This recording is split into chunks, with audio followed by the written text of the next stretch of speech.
Bonsoir, bonsoir à tous. Et comment ça va?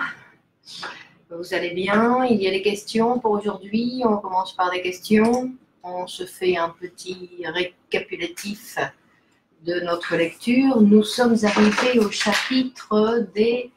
On va dire que ce sont à l'oubli des rêves. Donc, c'est la première partie de chapitre de psychologie des processus oniriques.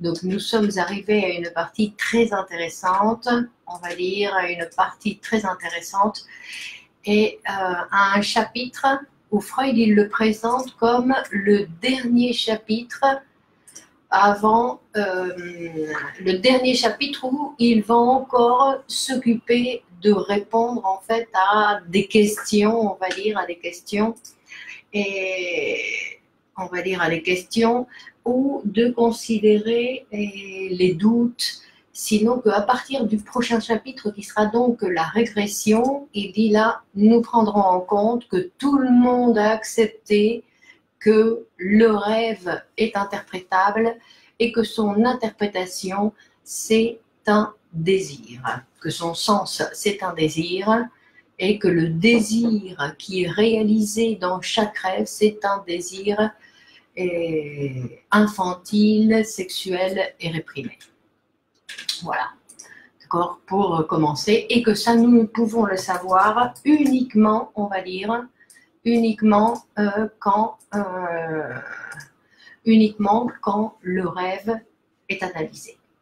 Donc, pour reprendre un peu une idée qui est indispensable, l'idée indispensable, c'est que ici nous faisons toujours référence, on va dire, nous faisons toujours référence dans la lecture que nous faisons toujours référence au fait que nous parlons de sujets qui sont en analyse, que nous considérons, aujourd'hui nous allons parler de l'oubli, donc on ne parle pas de n'importe quel oubli, sinon on parle des oublis des sujets qui sont en analyse.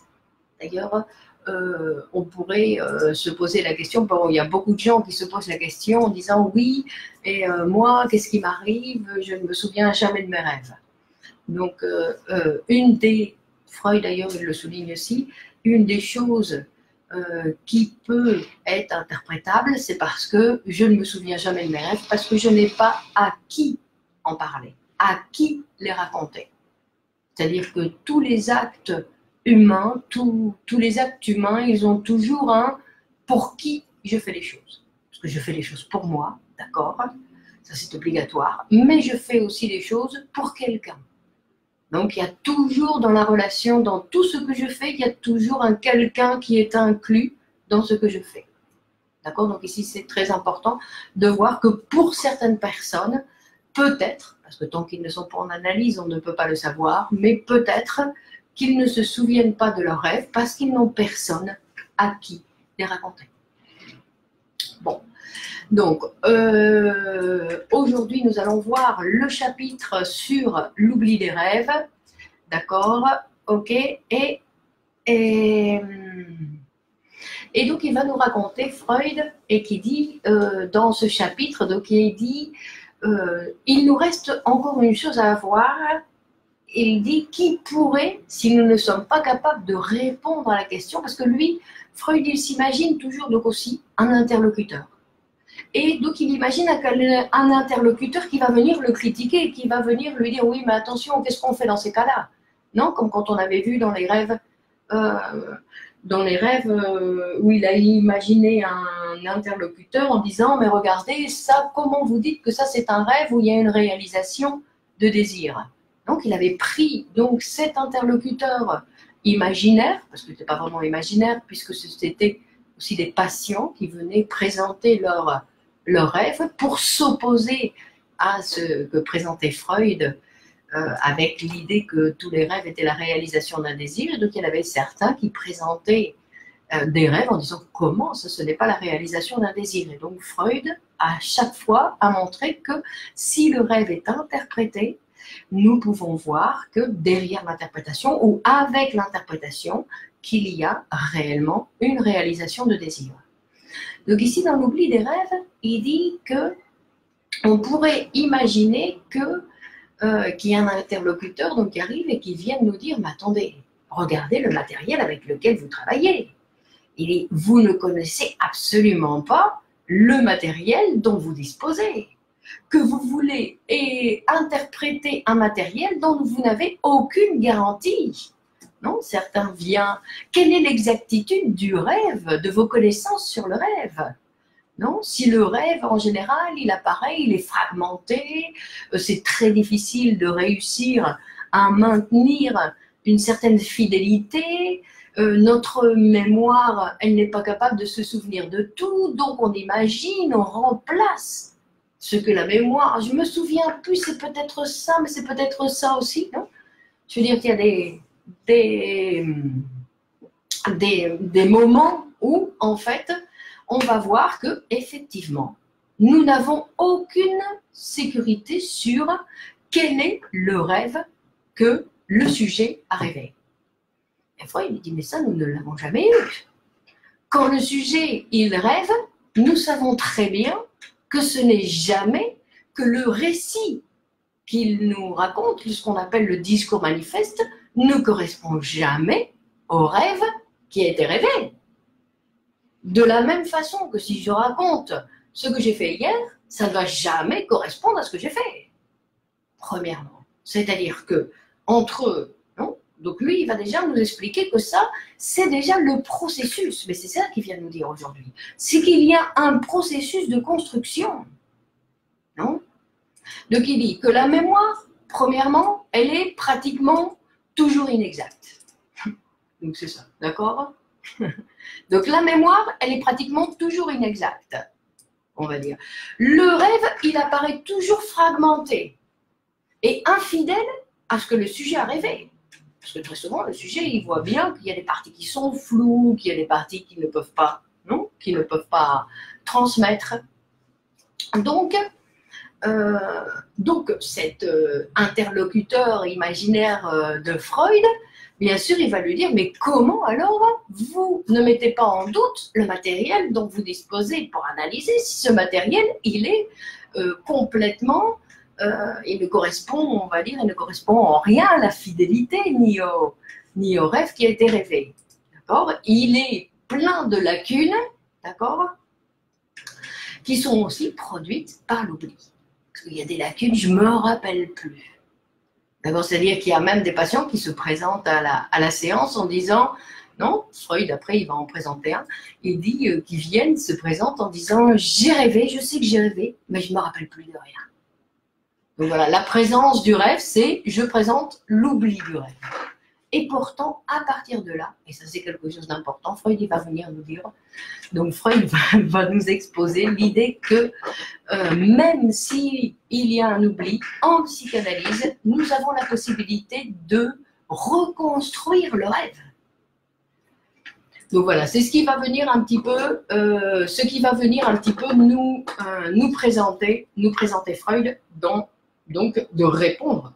Parce qu'il est clair, avec l'exposition qu'il nous présente, c'est comme s'il nous disait, non? C'est comme s'il nous disait, votre matériel n'est pas fiable, donc tout ce que vous dites derrière n'est pas fiable non plus. Et Freud, il avait déjà travaillé son texte. Rappelez-vous que quand il rédige l'interprétation des rêves, Freud a déjà, on va dire, il a déjà tout étudié.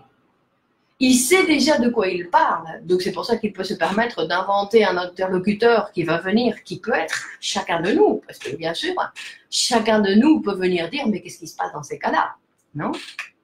Dans ce matériel qui est si incohérent, plein de lacunes, comment vous allez pouvoir dire que c'est le matériel que vous utilisez? Et donc Freud il va dire, justement, pour nous, c'est le matériel, ce matériel que vous considérez qui ne convient pas, c'est justement ce matériel qui, pour nous, nous intéresse.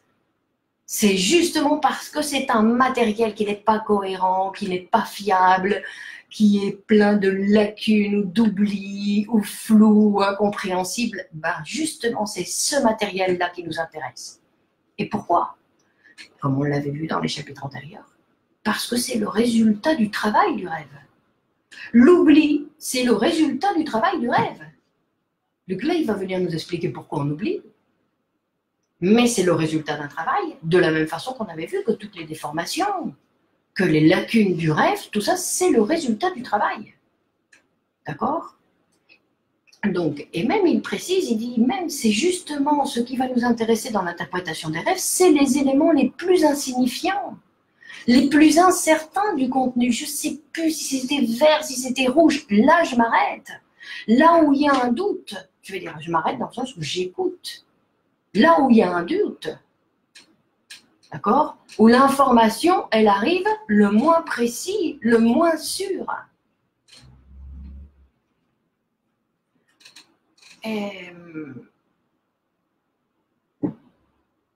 Il va nous expliquer, parce que justement, quand on voit les exemples des rêves, dans ce chapitre-là, il ne va pas nous donner d'exemple, ce qui est assez... Non, pour montrer que nous sommes vraiment dans un chapitre théorique, où on va voir qu'il ne nous donne pas d'exemple, mais il va venir nous dire que nous nous rappelons que ces éléments qui étaient comme ça tombés, ces machins ou ces trucs, ben non, on avait dit d'abord que si c'est machin ou truc, ben ça veut dire que c'est machin et truc, et que ces éléments qui apparaissent flous, à partir de là, c'est un élément qui peut être très important, parce qu'à partir de là, le patient peut associer.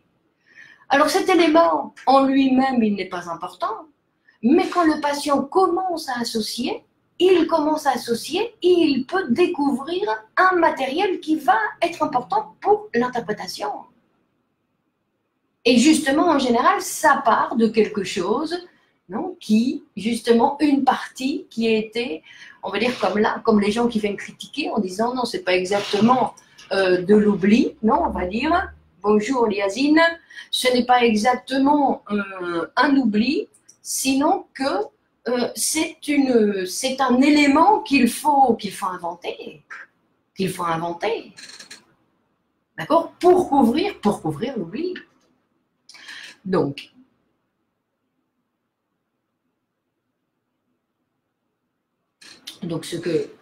et Freud, à partir de là, il se réaffirme en disant non, nous considérons comme un texte sacré, il dit, intouchable, malgré tout ce que les autres viennent dire avec, non, à partir de leur idéologie, tout ce qu'ils viennent présenter, il dit non, le texte qui est présenté ici, c'est un texte intouchable. D'accord? Et ce n'est pas une rapide et arbitraire improvisation, il dit. C'est pour ça qu'ici, c'est un élément très important, parce que Freud il vient nous présenter un nouveau niveau d'objectivité et qui vient bouleverser tous les autres niveaux d'objectivité qui existaient jusqu'à l'époque, juste à la formation de ce chapitre. Donc, il nous dit maintenant, ce n'est plus la raison qui va venir nous expliquer, non, cette raison où il n'y a pas d'erreur, où il n'y a pas de lapsus, où tout est bien présenté, bien emballé, bien compréhensible. Il dit, c'est plus ça qui va nous intéresser. Nous ne sommes pas avec la conscience cartésienne.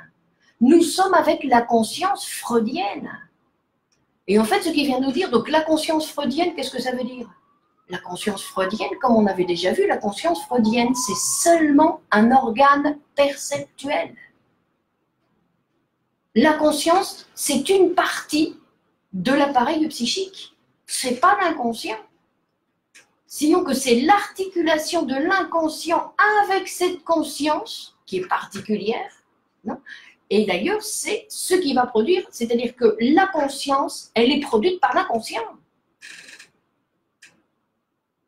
D'accord? Et sa fonction, c'est un organe perceptuel, comme les autres organes perceptuels. D'ailleurs, Freud, il va dire que la conscience, qu'est-ce qu'elle provoque? Qu'est-ce qu'elle fabrique? Des illusions, tout comme les autres organes des sens. D'ailleurs, il dit que nous le savons déjà depuis Copernic, n'est-ce pas? Où nous savons que nous regardons le Soleil et que nous avons l'illusion que c'est le Soleil qui tourne autour de la Terre, quand en fait, nous savons depuis Copernic que ce n'est pas le Soleil qui tourne autour de la Terre, sinon que c'est la Terre qui tourne sur elle-même et en plus autour du Soleil. Et ça nous a déjà montré, c'est-à-dire que la conscience humaine n'est pas capable de savoir, de connaître ce qui lui arrive. Sinon qu'elle voit simplement les résultats. D'accord? C'est-à-dire que c'est pour ça qu'on dit que la psychanalyse, ce qu'elle vient, c'est qu'elle vient enlever le voile des yeux de cette conscience pour lui permettre de découvrir ou de voir, non, d'interpréter, on va dire, ce que la conscience perçoit. Parce que sans une interprétation, nous vivons dans l'ombre, on va dire. Donc, il dit que donc pour nous, maintenant, les choses sont claires. Le discours onirique, ce n'est pas le rêve qui a été vécu. Ce n'est pas le rêve qui a été rêvé. Le discours onirique, il est capable de s'oublier. On peut l'oublier par partie ou complètement. Le rêve onirique se déforme. D'accord? Donc ça, c'est quelque chose qui est très important, très important. Bon, nous revenons au rêve. Donc il dit qu'effectivement, nous l'avons vu dans les autres chapitres, nous déformons le rêve quand nous essayons de le raconter.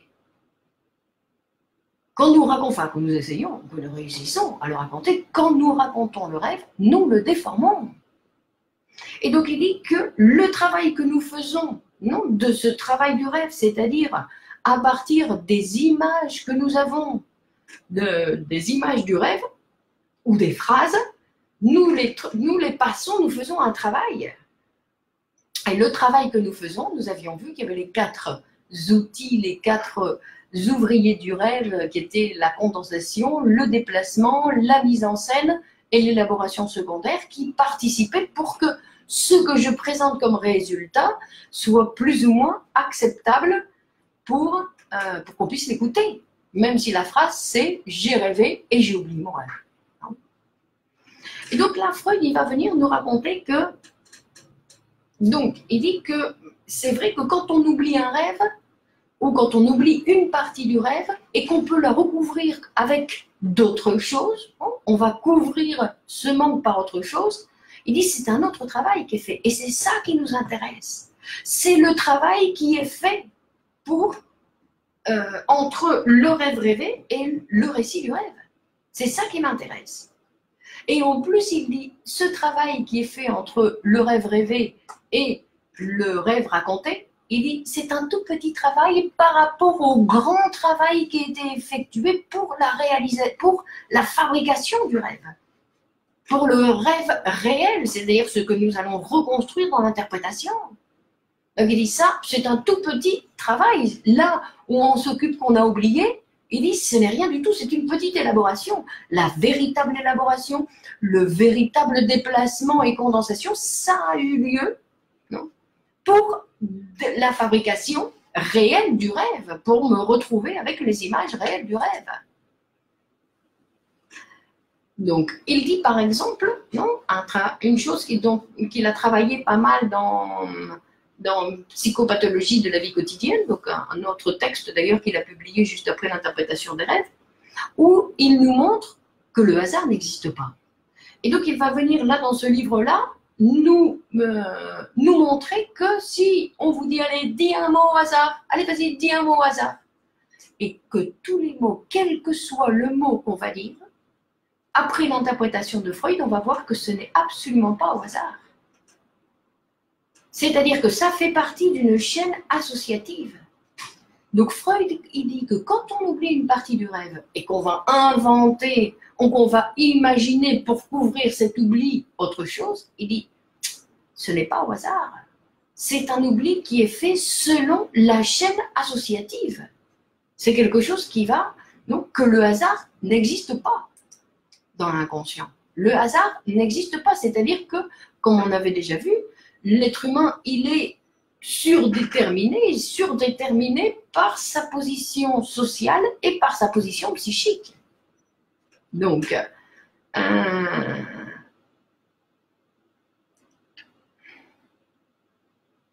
il dit que c'est obligatoirement qu'il va être associé, donc que le contenu va être associé et que cette association du contenu n'est jamais euh, quelconque, sinon qu'elle fait partie de la structure psychique du sujet, qu'elle est surdéterminée. C'est pour ça que là aussi, il va nous dire, je dis au patient d'associer librement, parce que le but du jeu, c'est je raconte mon rêve et puis après je vais associer sur les différentes parties de mon rêve, les souvenirs, ce qui me passe par la tête. Non, je vais associer sur chaque partie et Freud, donc, il propose au patient une association libre. Et il dit, vous pouvez associer librement. Et en fait, ce qu'il va dire, c'est que cette association libre n'existe absolument pas. Que librement, ça n'existe pas. Que nous sommes surdéterminés et que cette association, et justement, c'est ce qui nous intéresse, c'est qu'elle va se faire par rapport à la chaîne associative des signifiants, qu'on n'associe pas n'importe quand, sinon que c'est cette chaîne du discours, du sujet psychique, de cette surdétermination inconsciente qui va nous intéresser. D'ailleurs, il nous montre un autre élément qui est assez intéressant donc, dans l'oubli des rêves. Il dit par exemple, donc d'ailleurs c'est quelque chose que lui il a fait, il dit que de temps en temps avec ses patients, il les soumet quand il n'a pas bien compris le rêve ou qu'il voudrait voir, puis en plus lui à une époque où il fait encore des expériences, donc il demande au sujet de répéter le rêve, d'accord? C'est-à-dire qu'il lui dit, vas-y tu peux répéter le même rêve que tu viens de me raconter. Et donc il va dire que les passages qui vont être modifiés, ça ne va pas être n'importe quel passage. C'est-à-dire que les passages qui vont être modifiés, justement, donc Freud va dire, ce sont les points faibles de la déformation du rêve. C'est là où, justement, il y a moins de résistance qui va s'opposer à la pénétration, non, qui va s'opposer à l'interprétation, pardon, à la pénétration analytique, c'est-à-dire à l'interprétation. Parce que nous allons imaginer, ou nous allons voir, non, parce qu'il dit que là, le sujet, il se rend compte que si le psychanalyste lui demande, vous pouvez me répéter votre rêve, il dit, oh, qu'est-ce qu'il veut savoir ici? Donc quelque chose qui intéresse le psychanalyste. Donc obligatoirement, qu'est-ce qu'il va faire? Il va sur le texte, le récit, là où il va transformer, c'est là où il veut vraiment cacher. Donc il va associer de la même façon, donc le point qui était présenté d'une certaine façon, il va le déplacer sur un autre point pour essayer de mieux le cacher, pour que le psychanalyste ne se rende compte de rien. Donc, et en fait, donc, non, sur les points faibles de la formation, de la déformation onirique, pour essayer de continuer à se protéger. Et il dit, c'est justement là où donc moi je vois que c'est par là que je rentrais. Parce que là où il cache, c'est là où il lit. C'est-à-dire que c'est sur ce terrain-là que ça va être intéressant d'interpréter. Parce qu'en fait, ce qu'il va montrer, c'est que l'oubli du rêve, c'est un effet aussi de la censure. C'est un effet de la résistance. Et nous savons que la résistance, c'est une conséquence de la répression. Bon, nous allons en revenir. Non, nous allons revenir sur ce sujet-là. Mais que tout ça, la déformation, c'est le résultat du travail de la censure. L'oubli, c'est le résultat du travail de la censure. D'accord?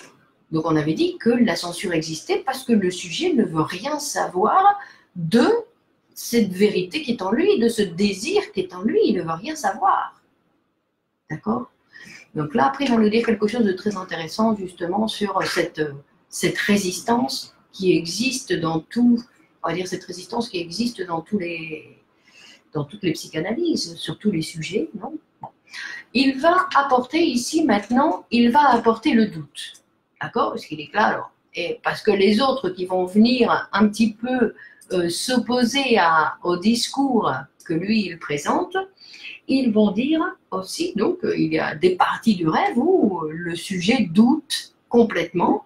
Et comment donc vous allez utiliser ce matériel comme quelque chose de fiable alors qu'il y a un gros doute, non? Il n'y a pas de garantie intellectuelle, il dit. Et il dit qu'effectivement que notre mémoire n'a aucune garantie. Nous ne pouvons pas utiliser la mémoire comme une garantie, même si certains, je me rappelle, mais je te jure, je suis sûre, je me rappelle que non. La mémoire, nous ne savons pas pourquoi nous nous rappelons de cette façon-là, d'accord? Et défendre notre mémoire comme si c'était un matériel exact, et c'est un petit peu délirant, on va dire. C'est un petit peu délirant, dans le sens où demain, on lui pose la question sur le même souvenir, et très certainement, il nous donne aussi une version différente. Donc, il dit que le doute, en général, va nous cacher sa véritable origine. Non? Et il dit qu'en fait, le doute ne va jamais attaquer dans le rêve, ne va jamais s'installer dans la partie du rêve ou face aux éléments intenses. Sinon qu'il va, lui aussi, donc le doute, tout comme quand on répète le rêve, non, les éléments qu'on va déplacer, qu'on va cacher, il dit le doute c'est la même chose. Le doute va s'installer sur les parties qui sont les plus faibles et les plus floues, on va dire, du rêve. Donc il dit, quand il y a un élément du rêve qui est déjà en lui-même un petit peu flou, et qu'en plus il est attaqué par le doute, il dit, là nous pouvons voir que c'est une indication claire qu'il y a un dérivé direct d'une des idées latentes proscrites. Donc c'est là où nous allons, non, vous voyez comment le psychanalyste doit écouter. Là où il y a un doute, là où le matériel est flou, là où il n'est pas capable de répéter 2 fois la même chose. Et donc, il va dire que le doute, en général, ça représente la méfiance. La méfiance. Donc, on voit qu'il y a quelque chose, je me méfie de cet élément-là, poum, je lui mets une sensation de doute sur cet élément-là, et comme ça, après, je suis, on va dire, j'ai l'impression que je l'ai mieux caché. Non, c'est comme ce sont les éléments du déguisement.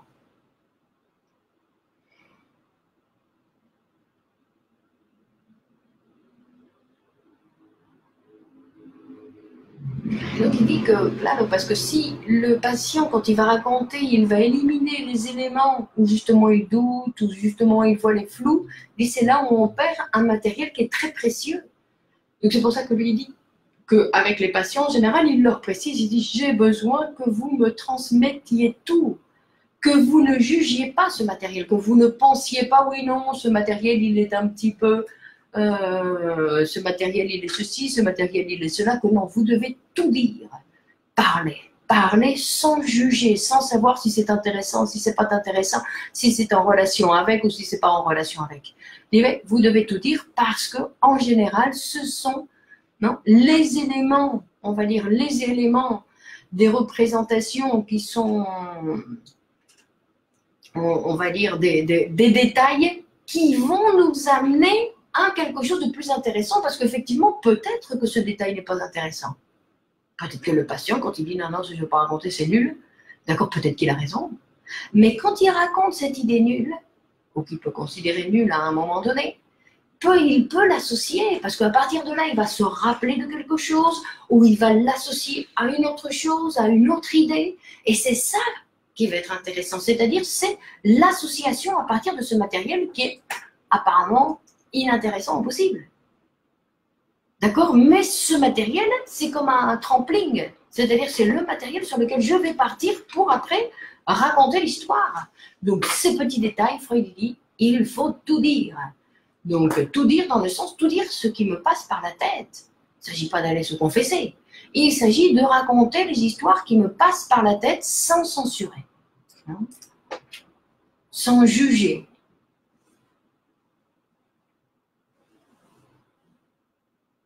Et donc, il précise, il dit donc effectivement, s'il y a le doute qui apparaît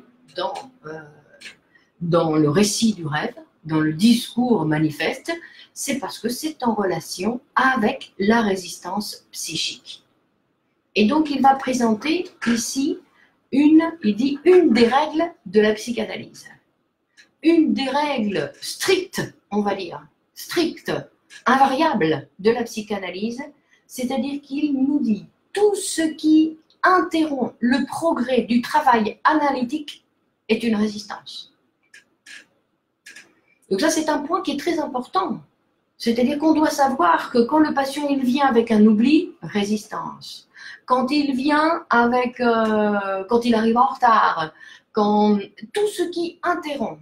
Non, je pensais aux vacances, par exemple. Le patient, il a pris les vacances, il n'a pas payé ses séances, résistance. Alors, il va nous raconter, donc il dit oui, effectivement, que l'oubli, ça peut être considéré comme une résistance. Une résistance au progrès du travail analytique. C'est-à-dire, le progrès du travail analytique, c'est de permettre le travail, puisque c'est lui qui va apporter, c'est le patient qui apporte la matière première pour que le psychanalyste puisse travailler. Donc, il apporte la matière première. Donc, si lui, il arrête d'apporter la matière première, il freine le travail. Non? Donc, on va dire, il freine le travail. Donc, mais...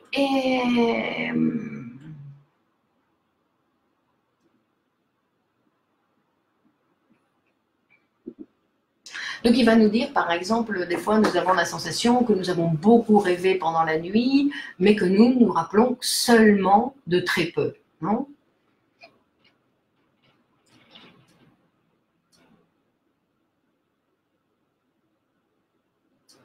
Et il dit que de toute façon, des fois, ce qui se passe, donc il va nous dire que des fois, ce qui passe, c'est qu'on s'en rappelle mieux à un autre moment de la journée. Tout d'un coup, ça s'associe avec autre chose et du coup, on peut se rappeler de ce qui était apparu comme oubli. Tout d'un coup, ça peut revenir, non? Et en plus, après, il va dire... Donc il va dire cette idée très importante dont j'avais commencé à parler, il dit que de toute façon, l'oubli a supprimé donc quelque chose du contenu manifeste, d'accord? Et ce que l'oubli a supprimé du contenu manifeste peut être reconstruit comme travail d'analyse. C'est-à-dire parce que cet oubli, ce trou, on va dire, il peut y avoir des associations qui se font sur ce trou. C'est-à-dire que le psychanalyste va lui dire associer. Vous avez que cette partie-là et cette partie-là à associer sur ce que vous avez. Et donc, à partir de l'association, nous pouvons réussir à reconstruire cette partie qui manque. Parce que cette partie qui manque, évidemment, c'est la partie centrale. C'est la partie qui vient dénoncer la résistance. Donc, s'il y a résistance, ça veut dire qu'il y a quelque chose d'intéressant qui se cache. Bah, qui se cache. Qui n'a pas voulu, non, qui n'a pas voulu être révélé. Donc, il dit que la nature tendancieuse de l'oubli du rêve, d'accord, est mise au service de la résistance.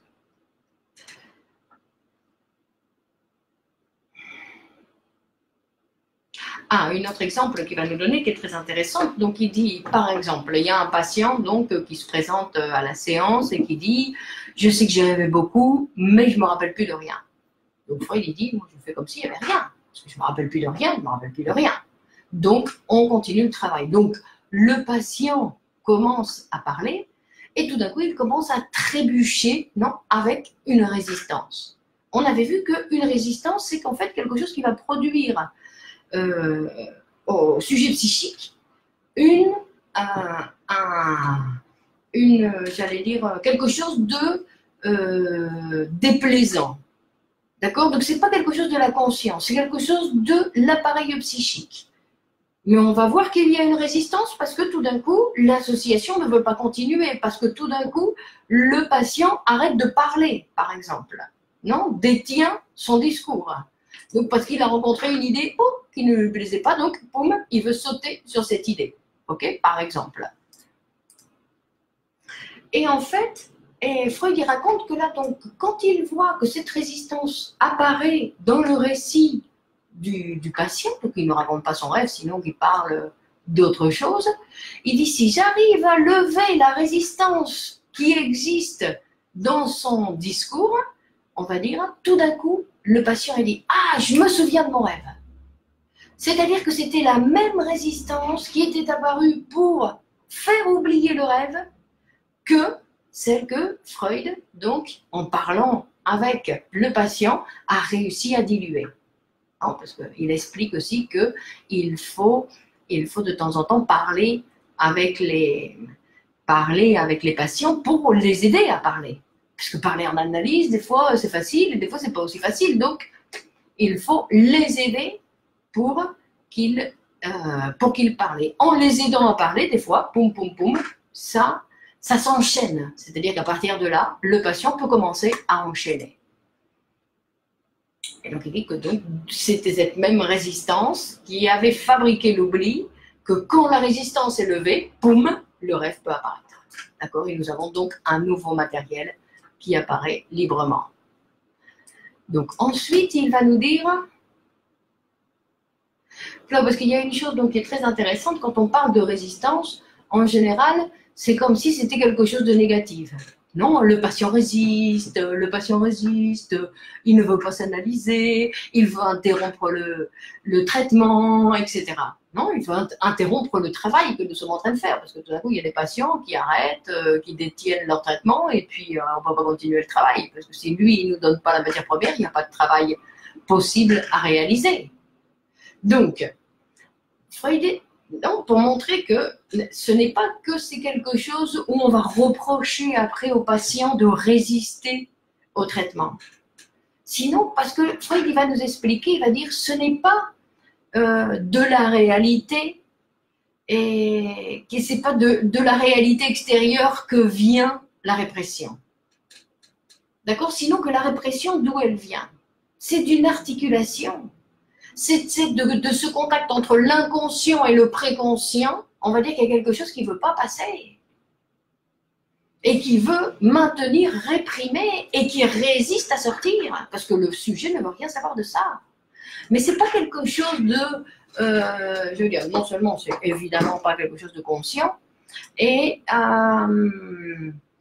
sinon que c'est quelque chose, comment il le dit? Il dit que quand on parle de la technique psychanalytique, donc de cette association libre, non? Bon, on avait vu que ce n'était pas exactement libre, d'accord? Sinon que là où le patient devrait associer, tout d'un coup, il ne peut plus continuer à associer. C'est-à-dire que c'est quelque chose, et tout d'un coup, qui bloque, où la censure arrive et elle bloque. Pourquoi? Parce que c'est surdéterminé, que le patient ne fait pas ce qu'il veut. Je veux dire, personne, non? Comme on dit, on fait ce qu'on peut. Dans le sens où, lui, il pourrait continuer, mais tout d'un coup, il y a la censure, et tout d'un coup, il dit, je ne sais pas comment continuer. Oh, je ne sais plus quoi dire. Mais de quoi je vais parler aujourd'hui? D'accord? C'est-à-dire que tout d'un coup, il y a la censure. Donc, et donc, ce qu'il va venir nous expliquer, c'est que c'est un phénomène qui appartient à l'appareil. Ce n'est pas quelque chose qui vient de l'extérieur et que le sujet va utiliser pour freiner la progression, ou freiner le travail. Non, non, non, non. C'est quelque chose, c'est un phénomène, on va dire, la résistance est un phénomène qui existe, qui fait partie de l'appareil. C'est-à-dire que c'est quelque chose qui est obligatoire. On ne peut pas échapper à la résistance. Ni la résistance du psychanalyste, ni la résistance du patient. Pourquoi? Parce que la résistance, c'est un phénomène qui vient de la répression. C'est une conséquence de la répression. Et la répression, c'est quelque chose de primordial. C'est-à-dire que c'est ça qui va fonder l'appareil psychique. Donc à partir de là, et que c'est un mécanisme qui ne va jamais arrêter de fonctionner. C'est-à-dire que c'est quelque chose qui est en fonctionnement constant. Donc les résistances, elles apparaissent. Et elles apparaissent quand? Quand tout d'un coup, il y a quelque chose que le sujet va considérer comme « Oh, ça je ne veux pas savoir ». D'accord? Parce que des fois, ce n'est pas exactement ça que je ne veux pas savoir, sinon je ne veux pas savoir ce qui se cache derrière tout ça. D'accord? Mais que ça fait partie. On ne peut pas l'éviter. Donc ce n'est ni quelque chose qui appartient, ni une résistance du psychanalyste, ni une résistance consciente du patient, sinon que c'est le mécanisme de l'appareil. Donc ça, c'est quelque chose qui est très important parce que on ne peut pas, il ne s'agit pas de lutter contre ça. Exactement, voilà, c'est ça l'idée. C'est qu'il ne s'agit pas de lutter contre ça en disant non, ça c'est pas bien, on va l'éliminer. Sinon, c'est quelque chose à accepter parce que ça fait partie du mécanisme.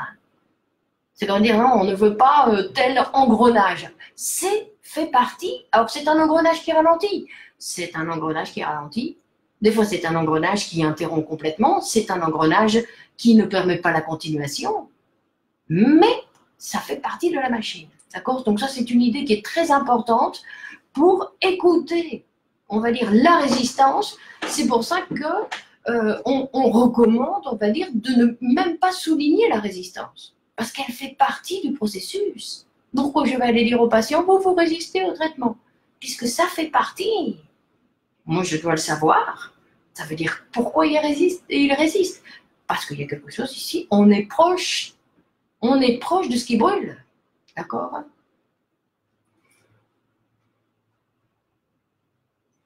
Et que ce qui brûle, donc c'est toujours en association.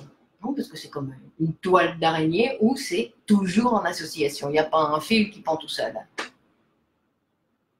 Donc après, Freud il va nous dire, donc c'est pour ça que de temps en temps, c'est beaucoup plus facile d'interpréter un rêve qui a été fait il y a très longtemps. Il dit parce que dans ces cas-là, la résistance, elle n'existe plus. Donc quand le patient nous présente, oui, quand j'étais petit, j'ai fait ce rêve, etc., c'est beaucoup plus facile de l'interpréter parce que la résistance a disparu. Non?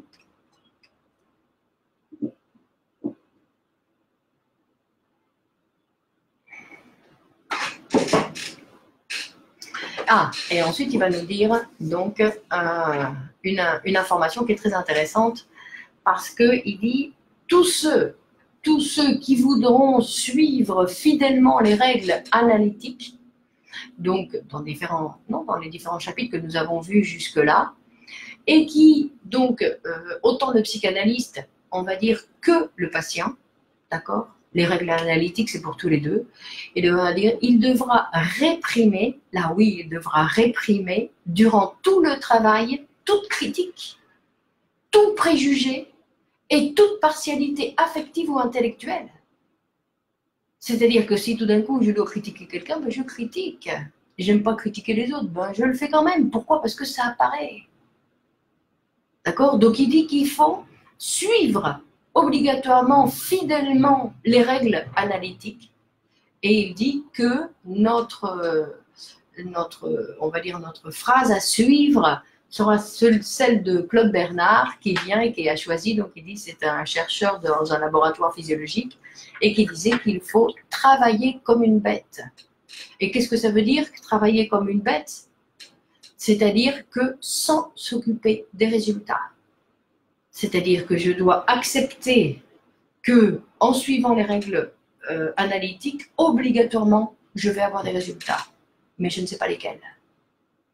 Et donc Freud nous dit, ceux qui suivent ces normes, ils verront ils verront grandement faciliter leur travail. Donc obligatoirement, si je ne fais pas attention aux résultats, si je ne m'inquiète pas des résultats, si je ne cherche pas à savoir mais qu'est-ce qui va se passer, ou à regarder, mais j'ai pas encore changé, oui j'ai changé, non est-ce que j'ai changé, etc.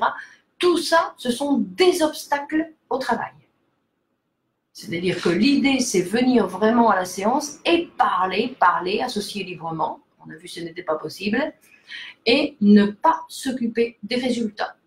Les résultats, ils viendront obligatoirement, mais ils vont venir nous surprendre. Nous devons accepter et commencer à aimer un petit peu les surprises. Donc,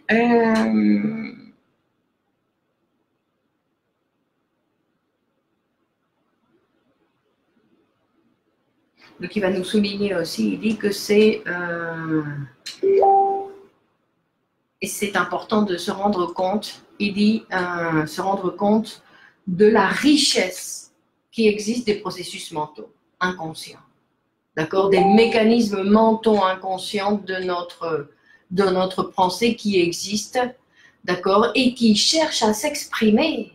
C'est pour ça que la psychanalyse, c'est quelque chose de vraiment, j'allais dire, important. C'est un instrument qui existe au 21e siècle qu'il faut utiliser. C'est un instrument qui existe depuis 1900, non, depuis l'année 1900, et qu'aujourd'hui, nous devons utiliser. Pourquoi? Pour pouvoir exprimer tous ces mécanismes. Parce que si on n'utilise pas la psychanalyse, ces mécanismes, ils n'existent pas. Ou ils vont s'exprimer ailleurs et ils vont produire, allez savoir quoi. Non? Donc ensuite, il va venir sur l'idée, à savoir, non, il va nous parler de ce qu'on appelle le nombril du rêve. Donc le nombril du rêve, en fait, il vient nous parler un petit peu que dans les associations, puisqu'on a vu que donc l'interprétation se fait grâce aux associations du patient, et en fait, il va nous dire que les associations ne sont pas illimitées.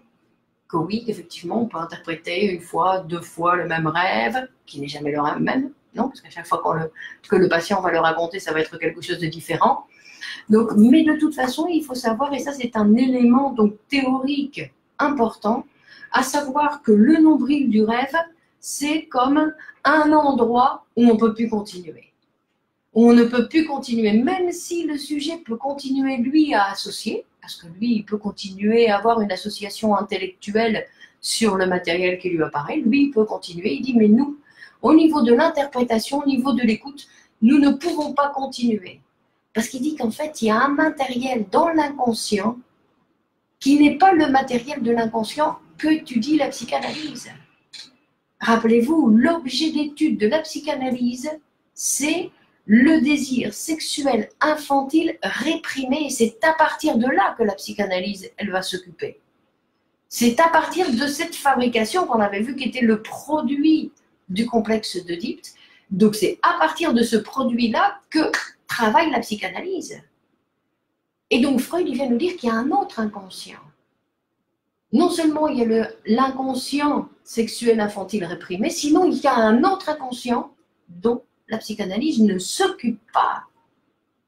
Et c'est là où on arrive donc au nombril du rêve en disant non, là on ne va pas plus loin. Non. Donc ici c'est intéressant de voir où nous arrivons à un endroit, il dit, qui est inconnu. Inconnu. Et il dit que même si les idées latentes, donc c'est-à-dire même si les associations du patient, eux, continuent non, dans son monde intellectuel, il dit nous ne pouvons pas les continuer.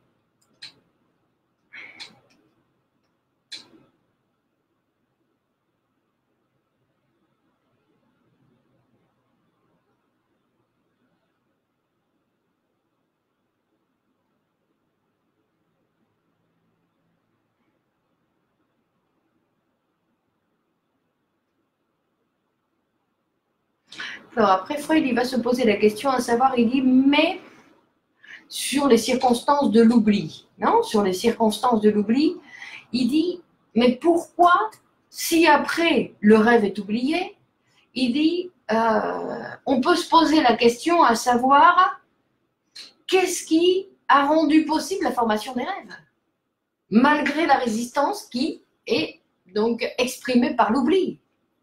Non? Et donc, il va dire, nous allons prendre un cas extrême, hein, qui dit que, comme dans la vie réveillée, qui supprime complètement le rêve, comme si jamais il avait existé. Donc, même pas la sensation, non? Comme ces gens qui se réveillent en disant, non, non, je n'ai pas rêvé. Aucun signe de rêve.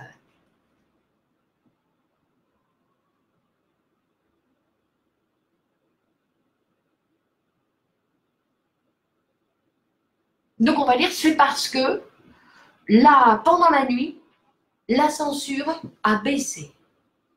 Donc, c'est-à-dire qu'il y a eu la possibilité de fabriquer un rêve parce que pendant la nuit, on va dire que, comme le sujet dort, comme la conscience a diminué énormément son intervention, on va dire, donc la censure aussi a diminué. Donc, le rêve, il est possible qu'il se fabrique pendant la nuit. Enfin, il est possible, ça veut dire qu'il se fabrique pendant la nuit. Par contre, au réveil, boum, la censure revient et vient tout freiner.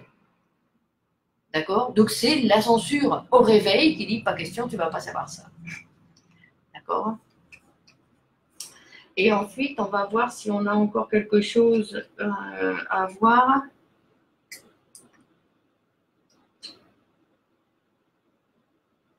Ah, et les deux idées donc importantes aussi. Il dit qu'il y a une chose, il dit quand moi je demande aux patients de supprimer toute réflexion, tout jugement sur ses propres idées pour parler en toute liberté, donc on avait déjà vu que cette liberté n'existait pas, que le discours du patient, il est surdéterminé. Et en fait, là, il va nous dire dans ce chapitre qu'il est surdéterminé par quoi? Parce que le patient, il est dans une situation analytique. D'accord? C'est-à-dire qu'il s'est mis d'accord avec un horaire, avec un prix, avec un psychanalyste, qu'il l'écoute. Donc nous sommes dans une situation analytique. Ce même psychanalyste est lui-même en psychanalyse et lui-même supervise les cas, il est en formation. Je veux dire, nous sommes sur toute une structure. Donc, les associations que va faire ou les résistances que va faire le patient, il dit, a toujours deux représentations finales. C'est-à-dire que quand on commence à associer, la finalité, c'est ça. Et donc, il dit deux représentations finales. Il dit le discours du patient, ça va toujours être relatif à son propre traitement. D'accord? C'est-à-dire, même si que tous, il dit que tout ce que peut communiquer le patient, même si c'est innocent, arbitraire, que ça a une connexion avec son état pathologique. Et la deuxième représentation finale, donc qui va aussi intervenir dans les associations, on va dire, c'est la représentation qui est en relation avec la personne du psychanalyste. D'accord? Donc ce sont les deux éléments qui font partie évidemment du travail qui est réalisé. D'accord? Et donc ce sont les représentations finales. Donc les représentations finales en relation avec son traitement, c'est-à-dire à l'élimination, on va dire, à l'élimination de ce qu'elle, lui, il considère en plus sa pathologie, en relation avec son traitement, disons, avec le travail qu'il fait, et de l'autre côté, avec la personne du psychanalyste. Voilà, bon, j'ai fait le tour de ce premier chapitre, donc sur l'oubli des rêves. Donc, comme je disais, c'est une lecture où on va présenter les idées principales. Et la fois prochaine, donc, nous allons travailler le point suivant, qui est le concept de régression. Non, parce qu'on avait vu que dans le rêve, on avait vu que le rêve, il va utiliser du matériel de la petite enfance. Pourquoi? Non, il ne va pas chercher, donc il utilise le matériel d'hier et il utilise aussi le matériel de la petite enfance. D'accord? C'est Freud qui est passionnant, Sylvie, c'est Freud qui est passionnant. Donc effectivement, et en plus ce qui est passionnant à chaque fois, c'est que chaque nouvelle lecture, on découvre quelque chose de différent. Parce qu'il y a comme dans la lecture, dans le découvrir, dans l'apprentissage, on va dire. Parce qu'il y a des choses que, ah bah oui, je le savais, mais tout d'un coup, je le savais, mais tout d'un coup, ça s'associe avec quelque chose de nouveau. Et donc, ça devient nouveau. Donc, c'est ça qui est intéressant, de voir cette surprise,